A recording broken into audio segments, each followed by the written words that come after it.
Grand plaisir de s'inviter chez vous, madame, monsieur. Merci de votre fidélité à DIRTV Pointe-Noire. Dans ce journal, nous ferons un crochet dans la Bwenza pour le lancement du BPC en Caï. Nous reviendrons sur le lancement de la deuxième édition du Caravane de l'entrepreneuriat à Dolisie dans le Niari. Enfin, nous bouclerons par la politique à travers le Club 2002 Pur qui a appelé à la candidature du président Denis Sassou Nguesso au scrutin présidentiel de 2026. Merci d'être avec nous.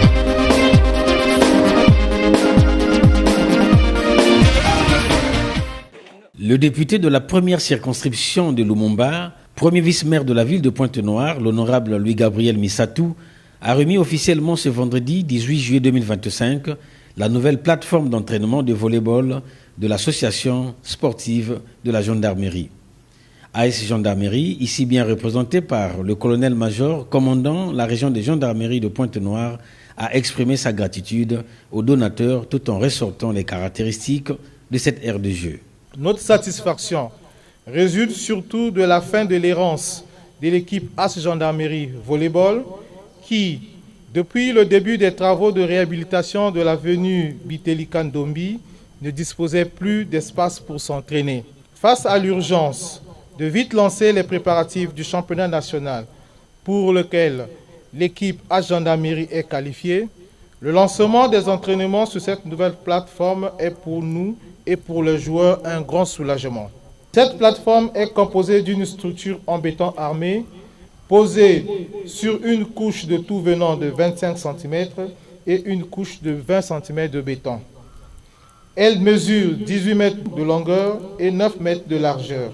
Ce stade adapté à la préparation des jeunes pour des grandes compétitions contribuera assurément au développement du volleyball. Nous sommes convaincus que votre soutien contribuera grandement au développement du volleyball dans notre ville océane, ville centenaire. Votre action témoigne de votre volonté de faire une différence concrète dans la vie des citoyens. Nous vous sommes très reconnaissants du bijou que vous venez de mettre à notre disposition. Le coup d'envoi des rencontres d'entraînement a été donné à la grande satisfaction des volleyeurs et volleyeuses, toutes catégories confondues. L'AS Gendarmerie, à travers cette plateforme d'entraînement, promet mieux faire avec ses 10 ans d'expérience.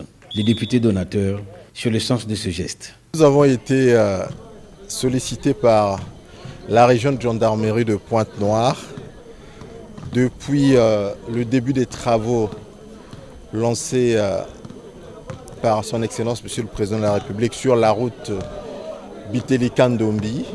Le site d'entraînement de l'AS Gendarmerie avait été occupé pour la base vie de l'entreprise qui réalise les travaux. Et donc, à cette sollicitation de la région de gendarmerie qui n'avait plus d'endroit pour s'entraîner et également occuper les jeunes du quartier, nous avons répondu favorablement en construisant cette plateforme dans un temps record pour que non seulement l'AS Gendarmerie, qui est l'équipe de référence ici dans le département de Pointe-Noire et du Kouilou, puisse trouver une aire de jeu, une aire d'entraînement, mais aussi pour qu'elle perpétue cette équipe, et notamment le colonel-major Ngakoso, qu'il perpétue cette vision du président de la République d'occuper les jeunes dans cette biennale de la jeunesse, en les entraînant, en les occupant, en les initiant au volleyball, pour ne pas qu'ils soient livrés à la délinquance et donc et aussi à l'oisiveté. Cette aire de jeu de volleyball est située dans l'enceinte de la caserne du 2e groupement de la gendarmerie mobile de Pointe-Noire et du Kouilou.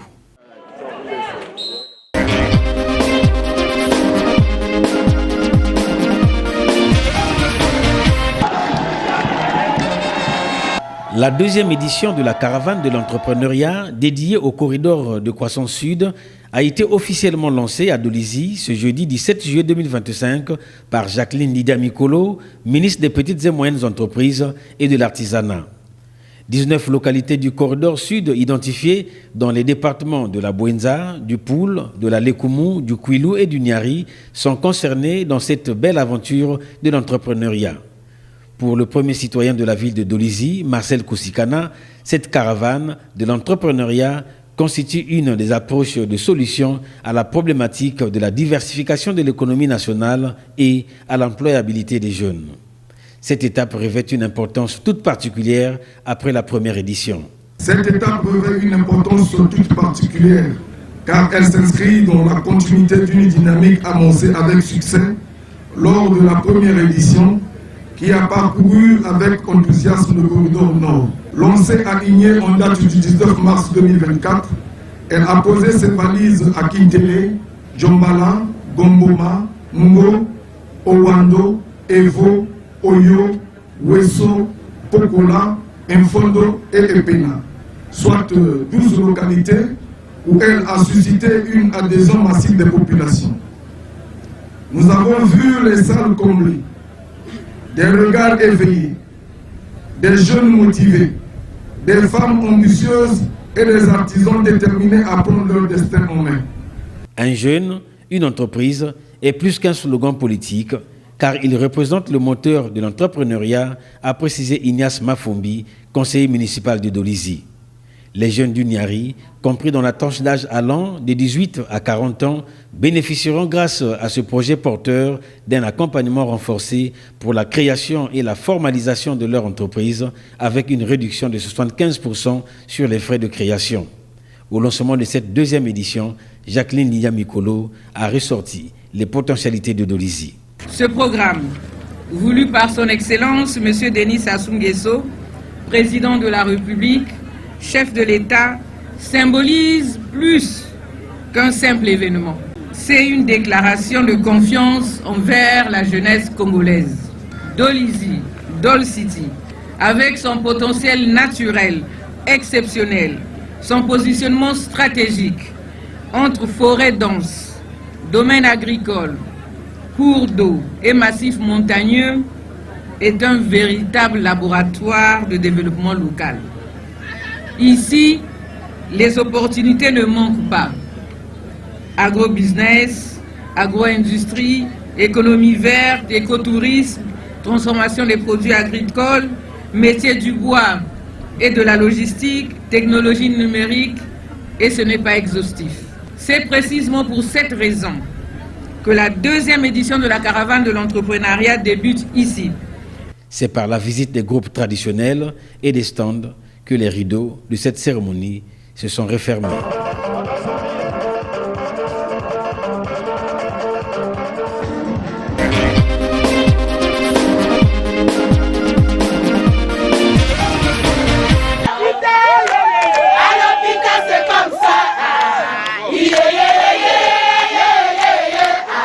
Nous sommes ici à l'hôpital de référence de Sibiti dans le département de l'Alekoumou où ces infirmières ont exprimé leur liesse pour l'accueil du ministre de la Santé et de la Population.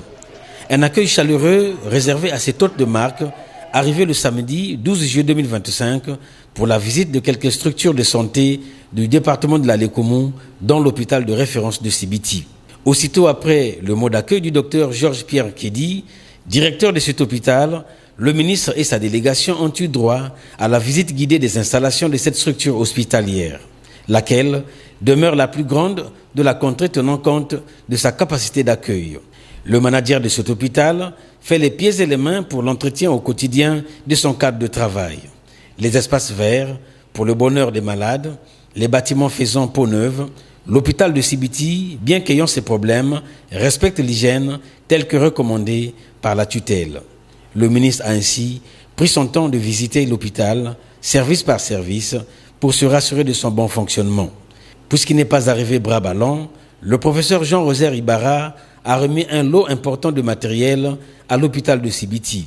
Et c'est le docteur Jean-Bertin Tiba, directeur départemental des soins et services de santé de l'Alekoumou, qui en a reçu un échantillon et remis par la suite acquis de droit. Le docteur Georges Pierre Kédi sur la visite du ministre de la Santé. Le sentiment qui m'anime, c'est le sentiment de joie. Nous avons reçu notre ministre de tutelle, le ministre Jean-Rosaire Ibarra, ministre de la Santé de la Population, qui a visité nos structures dans le département de l'Alekoumou et plus précisément à notre établissement de l'hôpital de référence de Sibiti. Ce n'est qu'un sentiment de joie.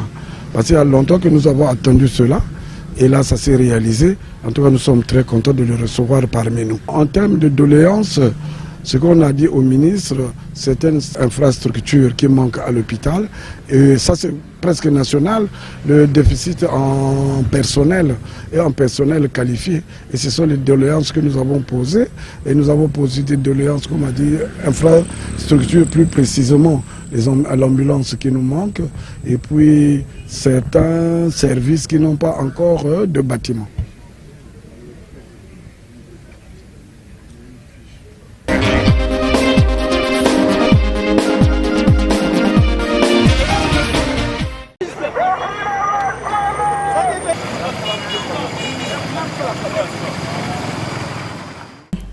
Ces bus de transport en commun alignés au rond-point Tister à Mongokamba ce mardi 15 juillet 2025 concernent l'opération 0 francs pour le transport des candidats au brevet d'études du premier cycle BEPC.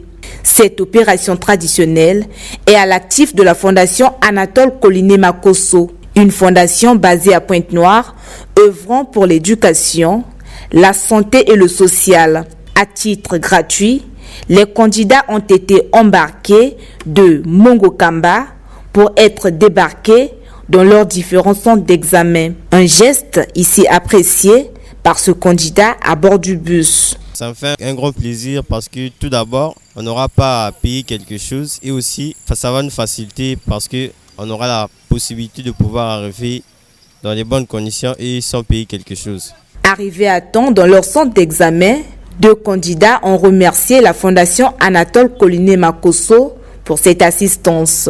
À ACM, on va tout simplement le remercier pour tout ce qu'il fait pour nous. Ça nous fait plaisir parce que d'abord, il y aura le gouvernement à côté de nous pour nous surveiller. On s'est préparé pendant 9 mois, on est très contents d'être ici nous tous. Ça nous fait vraiment du bien d'être ici et j'encourage vraiment les autorités de prendre soin de nous et de nous aider encore pour le transport.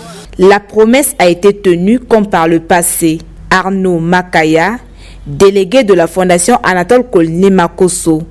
Notre concept prend toute sa définition, opération 0 francs pour le transport des candidats bac de BPC.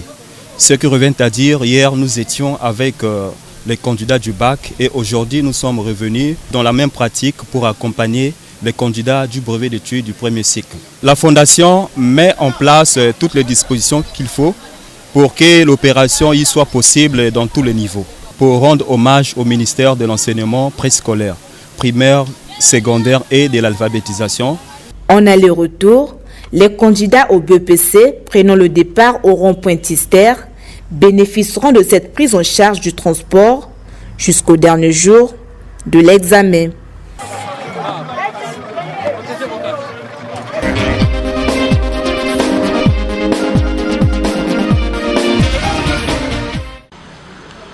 Venus des 4 coins du département du Niari, les autorités traditionnelles et administratives ont pris part à la cérémonie d'installation des bureaux communaux et départementaux des sages du dit département. Une cérémonie placée sous la houlette du délégué national du Conseil des sages qui a annoncé la réhabilitation des anciens membres du Conseil des sages et rappelé les missions de ce conseil. Le Conseil des sages est de notabilité traditionnelle dont nous avons la mission de mettre les idées, de faire des suggestions.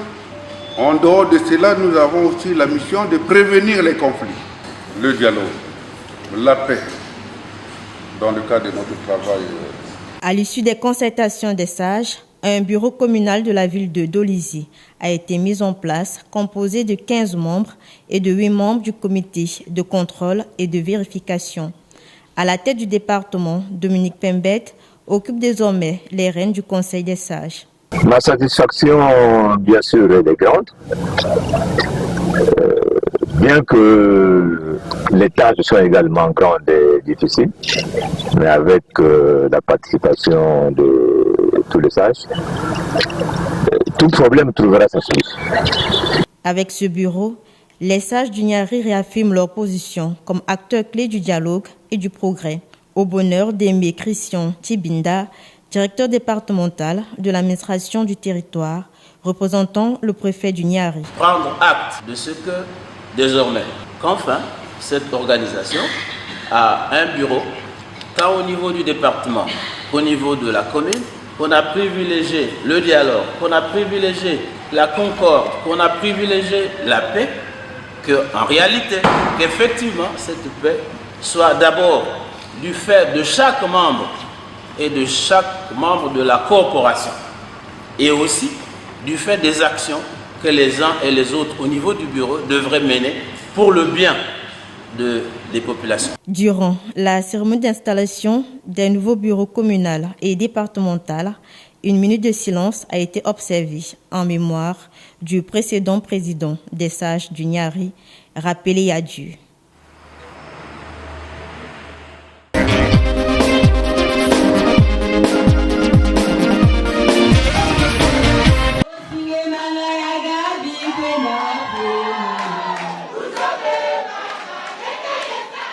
L'appel à candidature du président de la République, Denis Sassou Nguesso, au scrutin présidentiel de mars 2026 a été le point cardinal de l'Assemblée générale extraordinaire organisée à Pointe-Noire par le Club 2002 Pur, Parti pour l'unité et la République, en présence de son secrétaire général, Juste Désiré Mondélé, représentant le vénérable révérend pasteur Wilfried Guy César Nguesso, président de cette formation politique de la majorité présidentielle. Profitant de cette assemblée générale extraordinaire, le secrétaire général du Club 2002 Pur a exhorté les cadres et militants de son parti à plus de sérénité et d'être unis comme un bloc compact pour soutenir les idéaux du président de la République. Et lorsqu'intervient le porte-parole du Club 2002 Pur, la déclaration d'appel à candidature du chef de l'État est bien claire. Conscient des défis majeurs auxquels notre nation est confrontée, ému par une foi inébranlable en la capacité de notre champion à relever ces défis avec rigueur, vision et efficacité, nous, cadres, militants et sympathisants du Club 2002, Parti pour l'unité et la République, réunis ce jour, 12 juillet 2025 à Pointe-Noire, sous la direction du secrétaire général du parti, M. Juste Désiré Mondélé, fidèle à notre vocation républicaine et profondément enraciné dans les valeurs fondamentales de paix, de justice sociale, de progrès économique et de démocratie, assumant devant l'histoire et la conscience nationale notre responsabilité politique. Convaincu que l'avenir de notre nation requiert un leadership éclairé, expérimenté et visionnaire, appelons solennellement son Excellence M. Denis Sassou Nguesso, président de la République, chef de l'État, à faire acte de candidature à la magistrature suprême, scrutin de mars 2026, afin de garantir la stabilité et l'unité nationale, de poursuivre la modernisation de notre pays et de consolider les acquis d'un développement harmonieux et inclusif du Congo. Le représentant du vénérable révérend pasteur Wilfried Guy César Nguesso a pris acte de candidature au nom du président du parti. Ce parti de la majorité présidentielle est bien présent dans l'ensemble des départements du Congo. Pour cette assemblée générale extraordinaire tenue dans un climat convivial, plus de 250 personnes ont été comptées présentes. Club 2002. Solidarité, travail, prospérité. Club 2002. Solidarité, travail, prospérité.